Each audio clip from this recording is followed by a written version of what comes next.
lo creyera, de pronto suben las bolsas, el petróleo sube un día, baja otro día, hoy está bajando sensiblemente.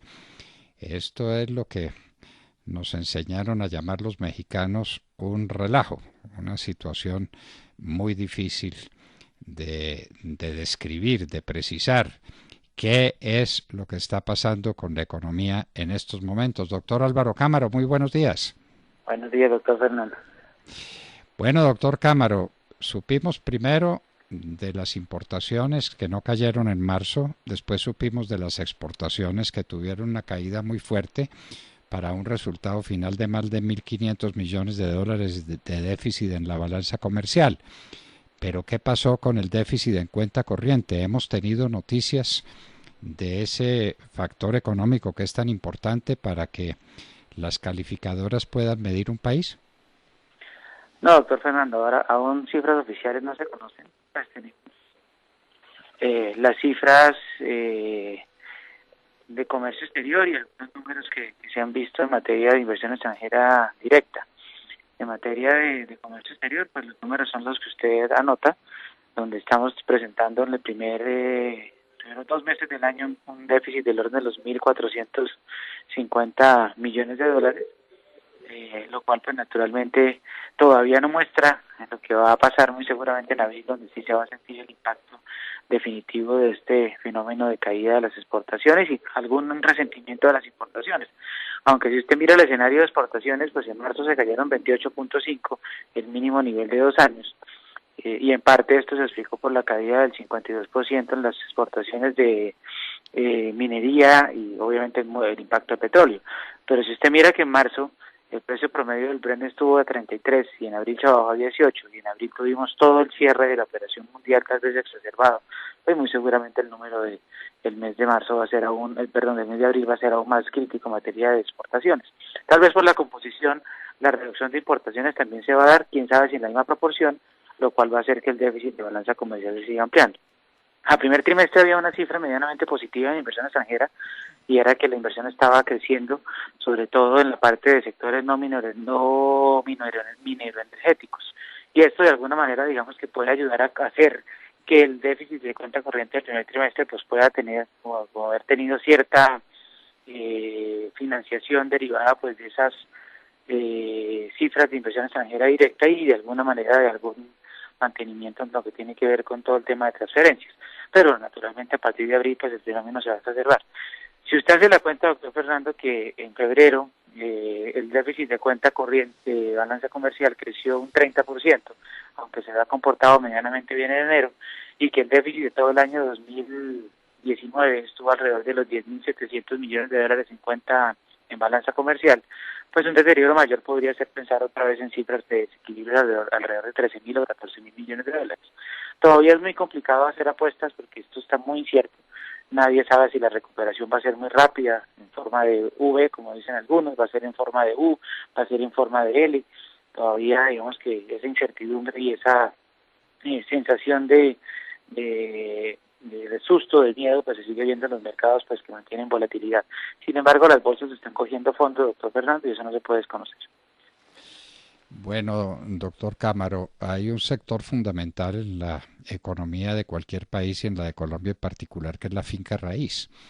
Y tenemos unas noticias pésimas de la finca raíz por hechos que están a la vista. A muchos arrendatarios les llegó la noticia del gobierno, exacta o inexacta, pero esa fue la que llegó, de que no se preocuparan, que no pagaran los arriendos y que después arreglaban con el propietario del inmueble. Y mucha gente dejó de pagar. Obviamente no se están haciendo operaciones de compraventa porque pues quién hace operaciones de compraventa en estas circunstancias. Pero el impuesto predial está subiendo.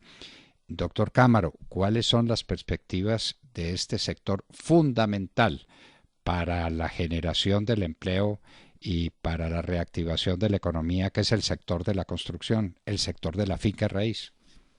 Pues de corto plazo, claramente, como todos los sectores de la economía, un impacto muy grande. Afortunadamente, ese mensaje que usted dice, creo que es claro que en ningún momento la ley de alivio de arrendamientos que profirió el gobierno, que era lógico que se diera, además en un momento en el cual pues no había generación de ingresos, sobre todo en el tema comercial, por ejemplo, o en el tema de las familias que perdieron su empleo, pero nunca fue una invitación a no pago. Eso sí siempre estuvo claro. Ahí infortunadamente se le dio de una manera equivocada la norma y de alguna manera esa renegociación o refinanciación, más que contemplarse en una figura solidaria donde poníamos conjuntamente para salvarnos juntos, se volvió en una cesación de pagos en muchos puntos, inclusive en materia de comercio. Se ha visto, doctor Fernando, cierta solidaridad entre el arrendador y el arrendatario para que el comerciante que no ha podido vender subsista, pero pues el otro que vive de la renta de los locales pues también pueda tener ingresos que les mantengan su demanda y sus gastos. Entonces esto simplemente era una solución equilibrada. Se malinterpretó, esto claramente, muy seguramente va a ser, doctor Fernando, que la renegociación de contratos de arrendamiento impliquen poder pensar en bajar la renta que se quiere o que se pretende exigir por el inmueble, y esto naturalmente va a tener un impacto en la rentabilidad esperada de los inmuebles y por ende pues en el sector inmobiliario. Donde sí puede haber una gran recuperación y está la gran oportunidad es en lo que muchos han denominado que revivamos a Keynes. Y revivimos a Keynes como en la década del 30, pues en la parte de obras civiles, en la parte de carreteras, de obras terciarias y demás. En Colombia hay grandes oportunidades que deberíamos aprovechar sencillamente para que a partir de inversión pública, que puede servir para reactivar evidentemente la economía y generar empleo, pues podamos tener una recuperación de ese sector o por lo menos que no se golpee tan fuerte. Lo que sí va a pasar, doctor Fernández, es que la reactivación del sector que ya se empezó a dar, no son muchas las empresas, todavía están en proceso de autenticación de protocolos, pues de alguna forma sí puede ayudar un poco a mitigar en algo ese impacto del desempleo que da esta crisis que ha sido muy compleja. Pero sin duda es un sector que va a salir muy golpeado, que en el corto plazo yo creo que el que lo puede salvar es el subsector de construcción de obras civiles o todo el tema de gasto público pues en infraestructura. Doctor Cámaro, ¿cómo se comporta la Bolsa de Colombia en estos momentos de crisis? Cuando tenemos que el campeón de la bolsa es Ecopetrol, desde luego, y Ecopetrol se vino al piso porque el petróleo en este momento en que medio está resurgiendo el precio está a menos de la mitad de lo que se había calculado. Y Avianca no se sabe si va a recibir o no va a recibir ayuda. ¿Cómo se comporta la Bolsa de Colombia y qué es previsible? ¿Eso cómo se está manejando? Doctor Fernando, igual que todas las bolsas del mundo, pues la caída, sobre todo entre febrero y marzo, pues fue muy notable.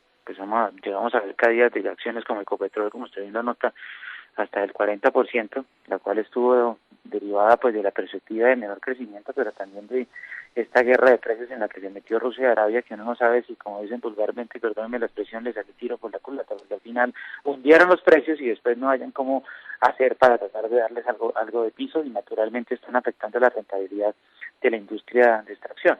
Entonces, Petrol se pegó muy duro, sin duda alguna. La crisis de Avianca pues también tiene una incidencia, aunque Avianca no pondera tan fuerte en el índice colombiano. También se vinieron abajo los bancos, tuvimos caídas importantes en Bancolombia, hemos tenido caídas importantes en holdings como el tema de Suramericana, todo muy de la mano pues de este riesgo, de esta percepción sistémica de riesgo y de incertidumbre de los inversionistas.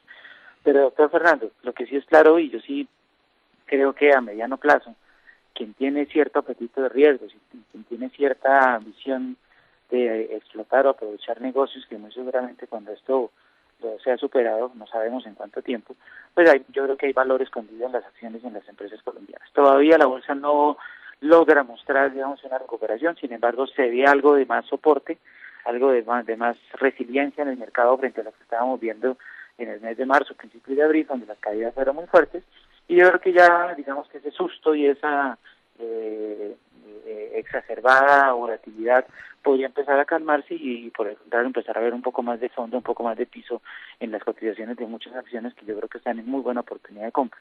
Inclusive si usted hace una cuenta sencilla de cuánto pagan por dividendos muchas empresas, que lógicamente en este escenario podría cambiar para el 2021 si los resultados no se recuperan rápidamente, hoy día las rentabilidades por dividendo fácilmente superan una inversión de renta fija. Pero en ese escenario yo creo que en la bolsa hay grandes oportunidades, con mucha paciencia, mucha cautela y con cierto apetito de riesgo. Esto no está hecho para todo el mundo, no hay que ponerle plata al mercado aquí, mucho menos hoy día con tanta incertidumbre, pero quien tiene algún excedente con esa visión puede sacar provecho de las caídas que hemos tenido recientemente. Doctor Álvaro Cámaro, muchísimas gracias por estas apreciaciones suyas sobre la situación de la economía colombiana en estos momentos. Muchas gracias. A ustedes, doctor Fernando. Queridos amigos, esta es la voz de los expertos En bolsa se pueden hacer negocios, hay oportunidades, pero para quien sepa manejar ese tema. Esto no es para aprendices, no es para salir corriendo a hacer operaciones a la loca. Hay que tener cuidado o hay que ser un experto en el manejo dificilísimo de estos valores en la bolsa. Y nuestro sector externo de la economía, seguimos sin saber qué pasa con nuestro déficit en cuenta corriente. Ya supimos el valor de las importaciones, el de las exportaciones, un déficit más que preocupante y claramente explicable, pero no se sabe nada de lo que haya pasado en el mes de abril y nada sobre el déficit en cuenta corriente en el primer trimestre. Y estos eran indicadores económicos y una breve lección de economía que les dábamos a ustedes gracias a Colsubsidio.